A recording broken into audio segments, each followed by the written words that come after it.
Madame la Présidente, Monsieur le Président Burrell, Mesdames, Messieurs, quand le Président Burrell dit qu'il est content que j'ai accepté, je peux vous dire qu'il ne m'avait pas laissé le choix. Et enfin, il se trouve que je suis quand même très heureux d'avoir répondu à cette invitation. Monsieur le Président, Madame la Présidente, vous savez, dans l'ancien Premier ministre, ancien ça veut dire libre. Donc c'est formidable d'avoir la parole libre. Et là, vous me donnez une occasion très personnelle de vous dire ce que je pense de Jacques Chirac. Moi qui fais partie des giscardiens, ça n'a pas été évident d'être ami avec les deux. J'en ai vu des choses. Et pourtant, j'ai pour le président Chirac une affection et un respect immense. Et notamment, je dirais presque principalement, pour cette détermination qu'il a menée à propos des personnes handicapées.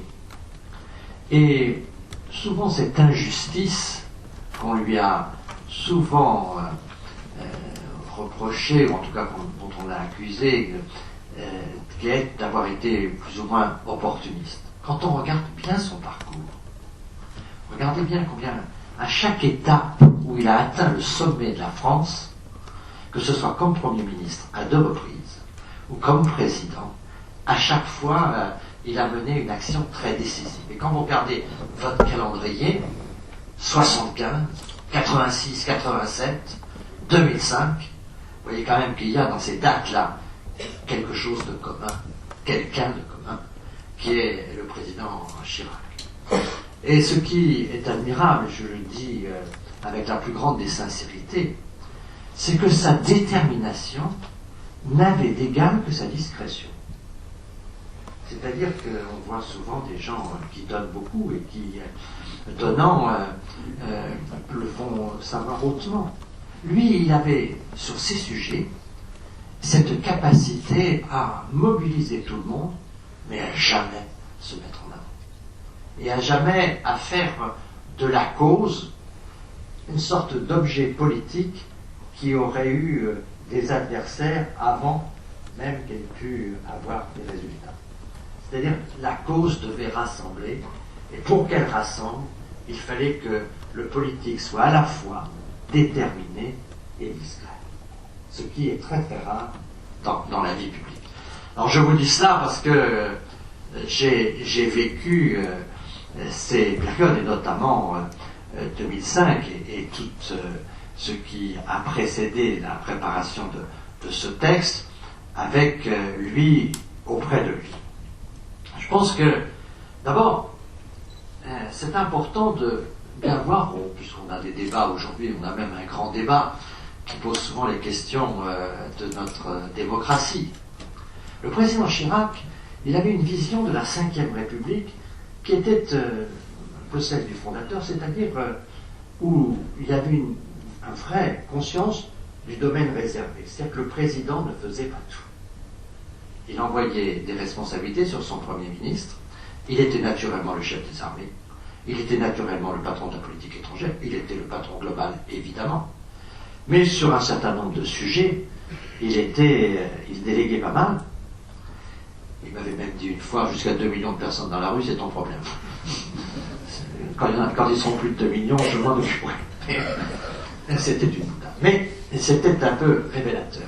Et quand je suis allé à Matignon, quand il m'a expliqué ce qu'il voulait faire, j'ai bien vu qu'il y avait des sujets qui étaient les miens, naturellement sous son impulsion, la retraite par exemple, où là il m'envoyait directement le ballon, mais il y avait le domaine réservé, et puis il y avait ces 3 chantiers.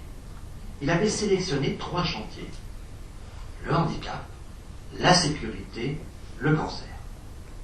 Et ces 3 chantiers, c'était les 3 chantiers du président sur lesquels le président donnait une impulsion permanente à l'ensemble des acteurs. Je dis ça parce que dans le débat institutionnel, vous savez, c'est l'albatros de Baudelaire. Si on a des ailes trop grandes, on a du mal à pouvoir marcher. Bien, en fait, il faut que le président, souvent, puisse à la fois s'occuper de l'essentiel, disait le général de Gaulle, le président est en charge de l'essentiel, mais que le président choisisse les sujets sur lesquels il veut s'impliquer et dont tout le monde sait que c'est dans la Ve République. C'est très important. C'est un chantier du président. Et le handicap, ça a été pour Jacques Chirac un sujet sur lequel les décisions se prenaient à l'Élysée, les impulsions partaient de l'Élysée, et le contrôle était celui de l'Élysée directement par le boss. Et ça change tout quand le boss suit les choses directement. Je vous parle de cette question de gouvernance parce que je crois qu'elle est très importante dans notre monde moderne où, si on veut que, au fond, il y ait des actions concrètes, il faut accepter cette idée de Mendès France que gouverner, c'est choisir, et que le patron doit pouvoir fixer un certain nombre de priorités. Ces priorités étaient fonctionnelles, c'était le domaine réservé, et ensuite elles étaient sur des choix politiques qu'il faisait. Il était engagé à fond. Cette détermination-là, elle était fondée sur une pensée. Et je crois que cette pensée, elle est toujours très utile, parce que moi, elle m'a appris beaucoup. Je n'étais pas forcément préparé à cette vision de la personne handicapée, comme Jacques Chirac, d'une certaine manière, nous l'a imposé dans ses débats. J'avais été dès 18 ans à la tête d'un exécutif régional, j'avais vu beaucoup de choses de la société, mais j'étais quand même toujours dans la vision ou dans la personne handicapée. J'avais tendance à voir le handicap plus que la personne.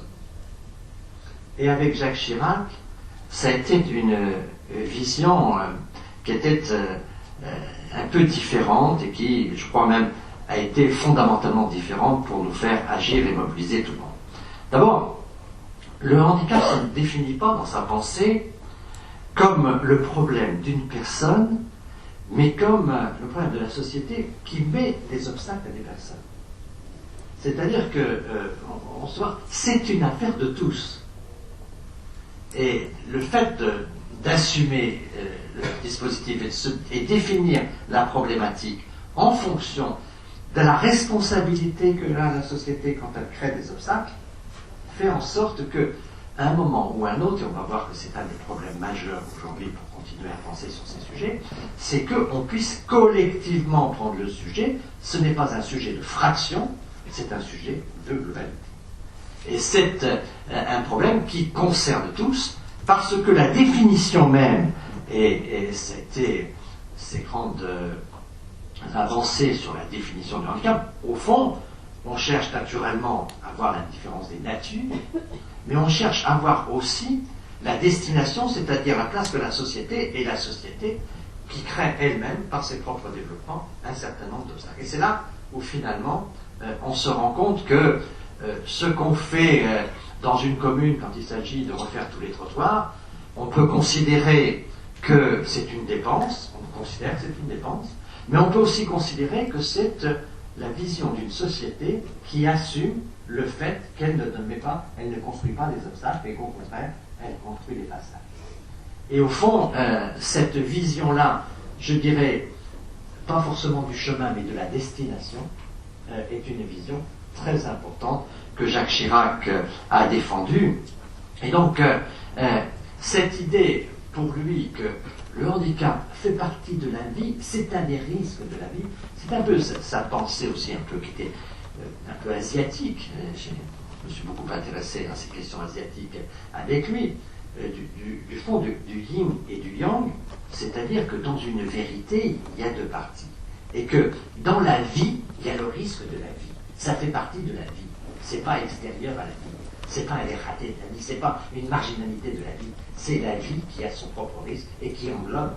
Et donc, qui aime la vie, qui défend la vie sous toutes ses formes, y compris en assumant les risques de la vie. Et au fond, cette détermination-là qu'il a construit progressivement dans son parcours, qui lui a fait bâtir un peu, pour ce qui était de sa propre action, un peu ce point culminant qui était la 2005, et cette idée et des droits et des chances, et puis cette idée de citoyenneté qui était très importante, ont été vraiment des idées qui nous ont sorti un peu de la somme des individualités pour aller sur la responsabilité de la société. Et ça, au fond, quand vous discutez scientifiquement des révolutions digitales que nous allons avoir à gérer, à affronter, souvent aussi à profiter, on voit bien que dans toutes ces initiatives-là,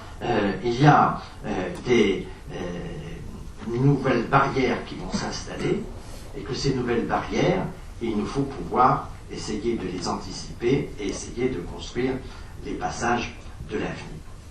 Cette vision, donc, est une vision à l'opposé un peu de tout cet individualisme égocentrique qui est en train de se développer dans la société, où chacun ne voit de plus en plus que sa propre expression, sa propre existence, et que finalement, on abandonne, ou d'une certaine manière, on ne pense plus à l'autre, on se construit soi-même, éventuellement, on profite de l'autre pour se construire soi-même, mais l'autre n'est pas moi.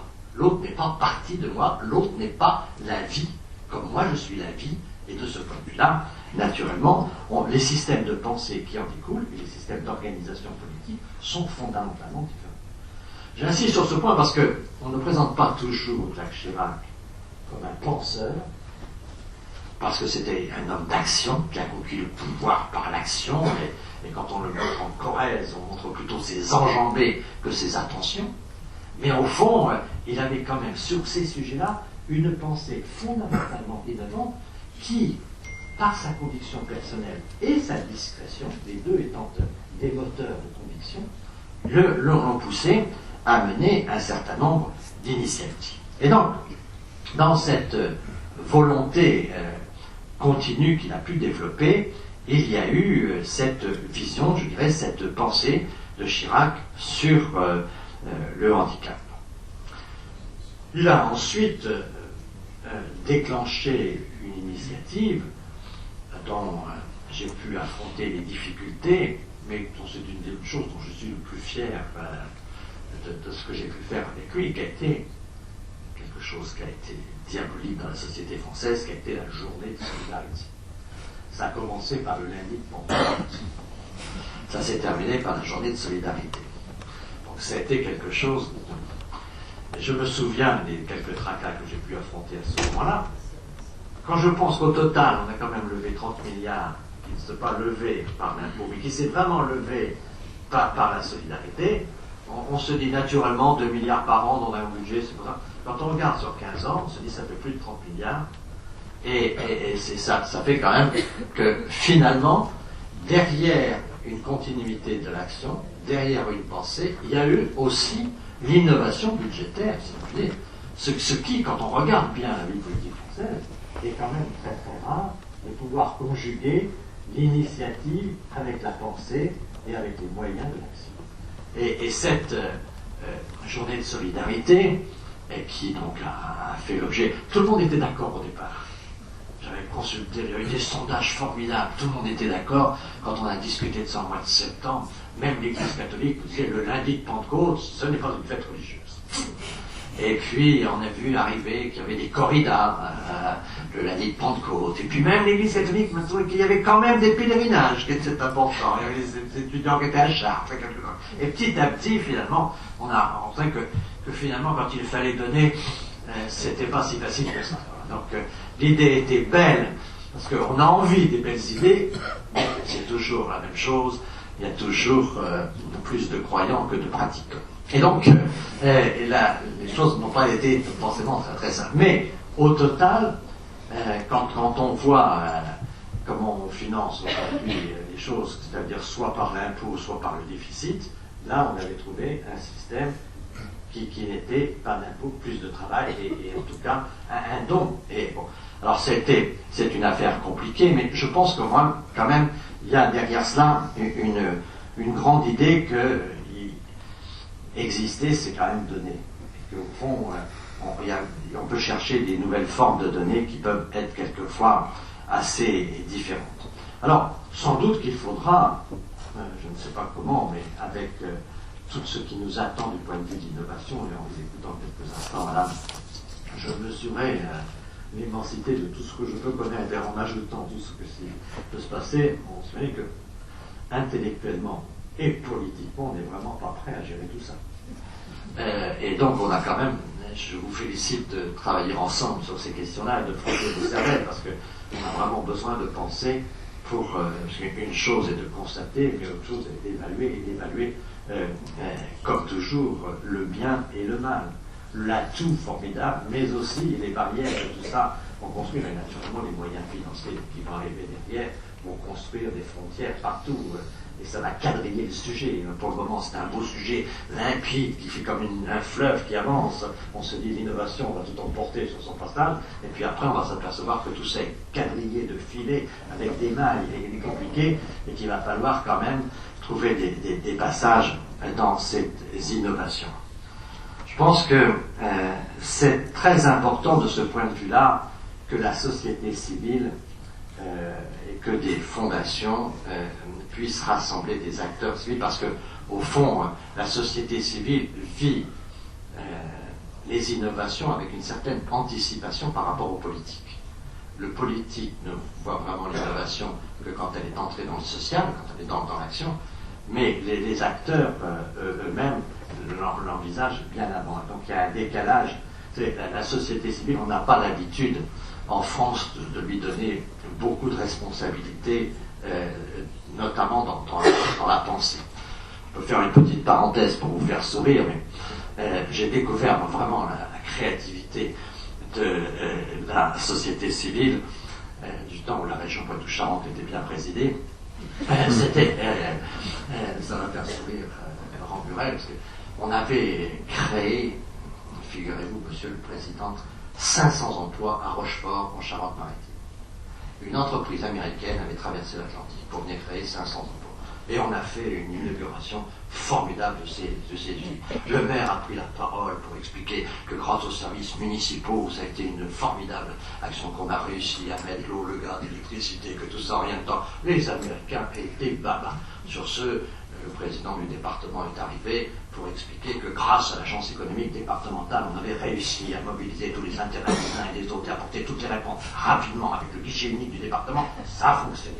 Sur ce, le jeune président de région de l'époque est arrivé pour expliquer que grâce à cette politique de la formation professionnelle de la région Poitou-Charentes, qui était connue outre-Atlantique, là-bas au Texas, ils avaient entendu parler, c'était la région Poitou-Charentes qui était la première de toutes les régions pour la formation professionnelle. Et on avait réussi à répondre à ce besoin de l'entreprise. Et comme c'était fait, on avait fait venir le ministre de l'Intérieur, qui à l'époque avait la tutelle de la DATAR, et il a expliqué que grâce à l'action de nos ambassadeurs, les atouts de la France sont connus partout, et ces Américains ont traversé l'Atlantique pour venir en Europe, pour venir en Poitou-Charentes, ici à Rochefort, dans ce quartier, tout ça. Et on était très contents, et le dernier orateur a invité tout le monde à aller au vin d'honneur, au pinot d'honneur, comme on dit là-bas en Rochefort. Et là, le chef d'entreprise dit, est-ce que je pourrais prendre la parole pour dire merci? Alors, et le chef d'entreprise est monté au pupitre, et dans un français impeccable, il dit, si vous connaissiez mon bonheur de construire 500 emplois dans ma ville natale. La société civile, c'est très important. J'avais vraiment l'impression que c'était le politique qui faisait les emplois, mais j'avais compris là que ce monsieur, il avait quelque chose au fond de lui-même, un petit drapeau qu'il avait voulu toute sa vie réussir, faire en sorte qu'il avait fait des emplois dans le monde entier, mais il voulait en faire dans sa vie. Et c'est, je pense, très important de comprendre combien les systèmes de fondation et notamment l'organisation financière des fondations, les avantages qu'on peut y trouver, combien c'est important pour des sujets comme ça, où la société civile peut précéder le politique et doit précéder le politique, et c'est très important. Je termine en disant mon inquiétude aujourd'hui sur notre société, quand je vois la montée des violences, quand je vois partout, sur tous les sujets, au fond, un climat d'extrême tension, voire de grande brutalité. C'est vrai dans notre société française aujourd'hui. Nous sommes le seul pays au monde qui fait la révolution un samedi par semaine.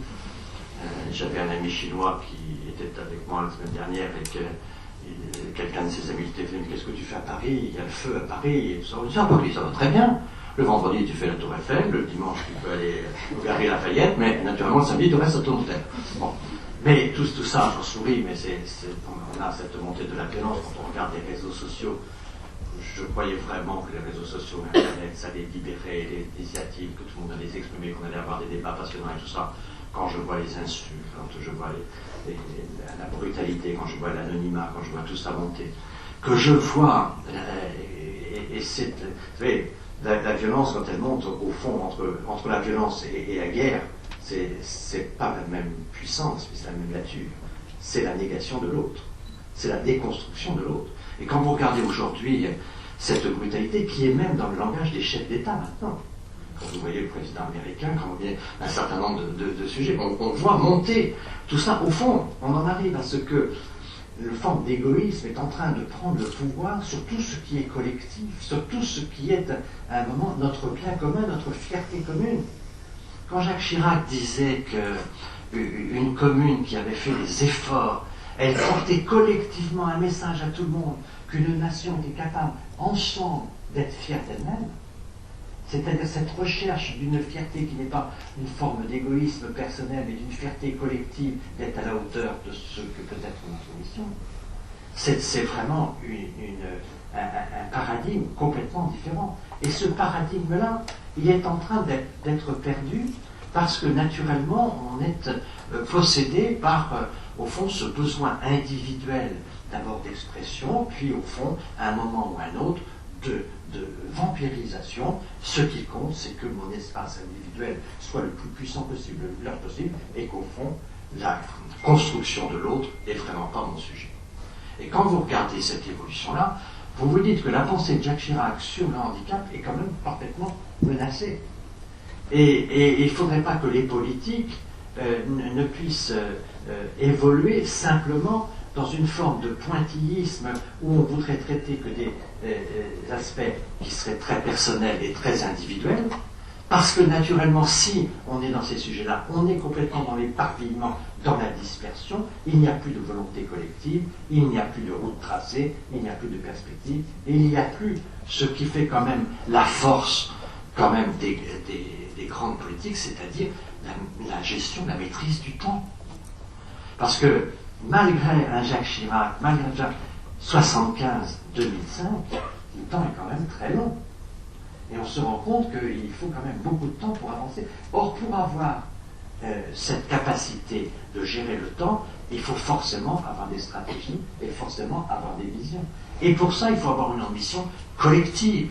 Et pour ça, il faut se dire que le handicap, c'est pas la gestion des électeurs handicapés, c'est la gestion d'une société qui fait en sorte qu'elle construit des murs au lieu de construire des passerelles. Et c'est cette vision-là aujourd'hui qui, je crois, est un peu le message que Jacques Chirac continue à nous donner. Et je pense qu'il faut essayer de bien comprendre tout ce qu'il y a de dangereux dans cette montée de la violence. Car ce qui commence par la violence verbale, ce qui commence par une violence dans la société, qui est une violence, au fond, en spirale, elle a une terrible menace, c'est qu'elle est contagieuse. Et qu'au fond, on peut très bien imaginer que dans ce contexte-là, la puissance collective d'un pays risque de baisser. Et donc c'est pour ça que je pense que tout ce que vous faites, et notamment ce que fait la Fondation, c'est aujourd'hui un débat pour une cause, mais c'est aussi un débat pour ce qu'une nation doit pouvoir affirmer parmi ses priorités. Et quand Jacques Chirac dit le handicap, c'est l'affaire de tous, je crois que c'est autre chose qu'une phrase courte et sans puissance. Et au fond, dans cette finalement effort que vous mobilisez pour résoudre concrètement des difficultés, au fond, votre puissance, elle est aussi dans la pensée que dans vos résultats. Et c'est que finalement, l'idée de base d'une nation, c'est que l'autre, c'est moi. Et que c'est un peu la différence entre la démocratie et la République. Et la démocratie, c'est très bien, il faut la défendre. Mais la démocratie, c'est la loi, quelque part, du plus fort ou du plus nombreux. Et maintenant, c'est en train de se dévier, parce que dans le temps, on faisait le poids des manifestations en fonction du nombre de participants. Maintenant, on pondère en forme de violence. C'est le nombre de voitures volées qui fait la puissance de la manifestation. C'est-à-dire que la démocratie, par le nombre, a ses propres dérives.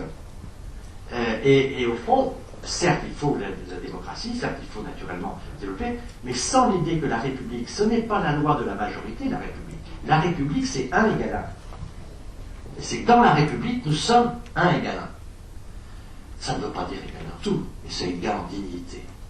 C'est égal dans légitimité de notre propre existence. Et ce 1 égale 1, aujourd'hui, tout est fait pour essayer de le détruire. Et c'est pour ça que je crois que cette vision qu'a eue Jacques Chirac, au-delà même de la question du handicap, qui est une question majeure et qui a toujours été pour lui une question centrale, mais au-delà même, c'est une question du vivre ensemble, une question, il aurait dit, de la nation, c'est-à-dire une question qui fait que dans une société, le vivre ensemble, ça veut dire quand même que l'autre c'est moi. Je vous remercie.